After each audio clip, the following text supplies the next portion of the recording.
In the last 12 months, 4 technology corporations spent more money building a single technology than the United States government spent sending 12 human beings to the moon.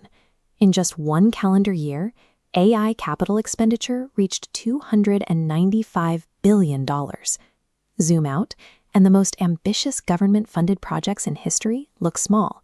The Apollo and Manhattan projects were multi-decade efforts. This is a single-year private sprint. This unprecedented financial commitment is currently being met with widespread public outrage over resource consumption and corporate concentration. But these protests are unfolding almost entirely independently of the empirical data coming out of laboratories and economic institutions. Much of the current fear centers on the physical footprint of artificial intelligence. These data centers require millions of gallons of water to keep their server racks from overheating. Yet, the scale of this usage is rarely compared to other normalized forms of consumption. Every day, U.S. residential lawns use 8 to 9 billion gallons of water to maintain grass producing zero food or economic value. The agricultural sector reveals an even starker contrast. It takes over a gallon of water to grow 1 California almond. A standard bag from the grocery store represents a hidden footprint of roughly 1,500 gallons of water. Despite this, we see almost no viral protest campaigns directed at almond farmers. Meanwhile, an AI query that consumes only a few milliliters of water is treated as an existential threat to the environment. This contradiction reveals we are misjudging the machine by failing to identify what it actually manufactures. For decades, tech companies made their money by writing software, code that cost almost nothing to copy and sell. The industry is now focused on AI superfactories. Unlike traditional data centers that act as general-purpose warehouses for thousands of websites, these facilities are monolithic, high-performance structures built for the sole purpose of running one unified intelligence. This $1.6 trillion infrastructure build-out is being financed entirely by private capital, corporate debt, and massive bank loans.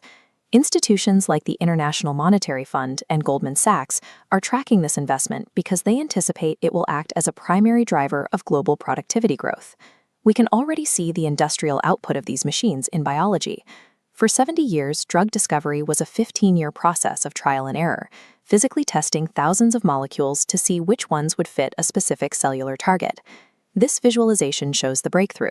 AI models like AlphaFold now predict these complex protein shapes instantly from their chemical sequences. This moves the entire field of medicine from a physical search for cures to a computational design process. Scientists can now mathematically model how a drug interacts with an antibody before any atoms are synthesized in a lab. These server racks are currently generating the molecular blueprints for treatments that would have otherwise taken decades to discover. Atmospheric science is seeing a similar collapse in timelines.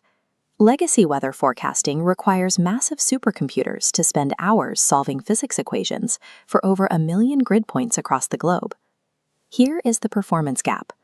While traditional models crunch numbers for hours, a single AI chip can now generate a full 10-day global forecast in under 60 seconds by recognizing implicit data patterns. This efficiency is also moving into the administrative core of medicine.